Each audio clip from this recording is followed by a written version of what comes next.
Hi, my name is Callie, and this video showcases what my boyfriend and I did during a day trip through the Waynesville and Bryson City, North Carolina regions. So keep watching to see which hikes and which shops and breweries we visit along the way.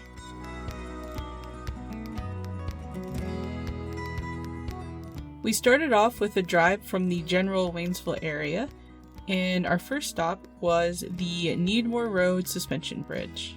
This bridge is conveniently located right off the highway, so if you don't keep a sharp eye out, you might miss it, but you can park along the side of the road. This suspension bridge was built by the Roanoke Bridge Company in 1906. It takes about 5 minutes to get from one end of the bridge to the other, but it's a pretty fun, bouncy bridge because it is a suspension bridge, so it's not as stable as others. It does go straight over a river, so if you're there during the rain season, you will see quite a few currents and a large amount of water flowing underneath you. Overall, this was a very fun stop just to get out and stretch our legs.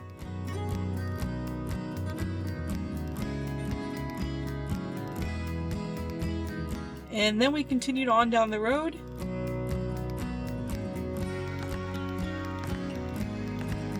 Our next planned stop was at the barbecue shack for lunch. The barbecue shack is, as the name suggests, a shack which sells not only barbecue, but they also offer a large array of hot dogs and hamburgers as well for those that are not as interested in barbecue. The most unique element of this restaurant is that they are located right next to a river, and this river is also a popular destination for kayakers and rafters, so you can actually stop off right from the river and get lunch here. After we ate lunch, we played a little bit of this ring toss game, which we weren't very good at. Then it was time to get back into the car and head on to our next destination.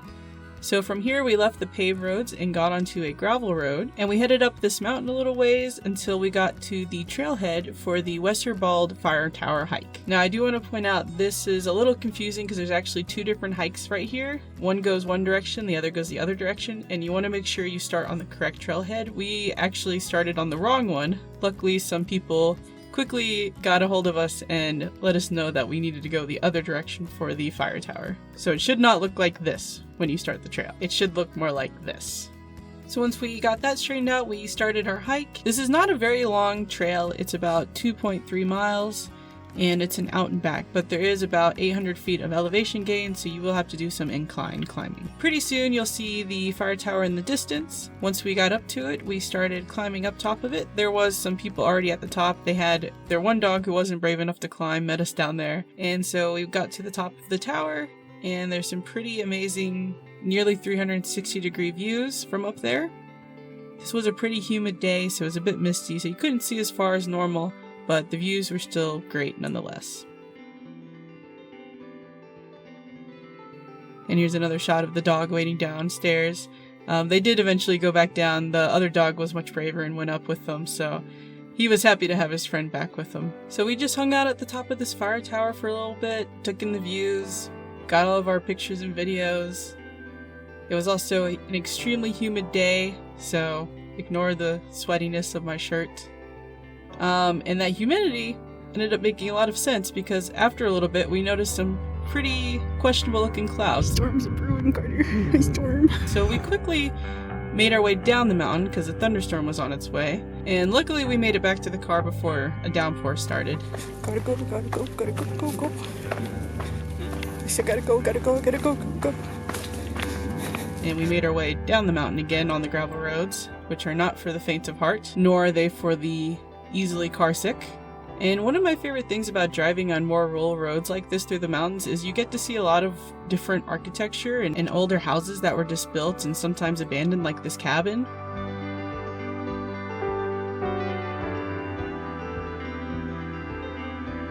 Or we have this colonial style house. Here's another really cool one I saw that's more of like a mill station that was turned into a house. And then we made a quick stop at this store, but we didn't stay too long. And we were back on the road, headed to our next destination, which was downtown Bryson City. So once we got to Bryson City, we stopped at a used bookstore, which is actually hosted by the Mariana Black Library.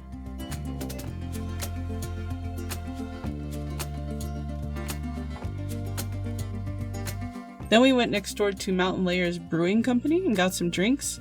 Unfortunately, at this point, the storm did catch up to us and it did downpour on us, but we were able to sit under the covered portion of the port. And then when we got back to the house, we enjoyed this beautiful sunset.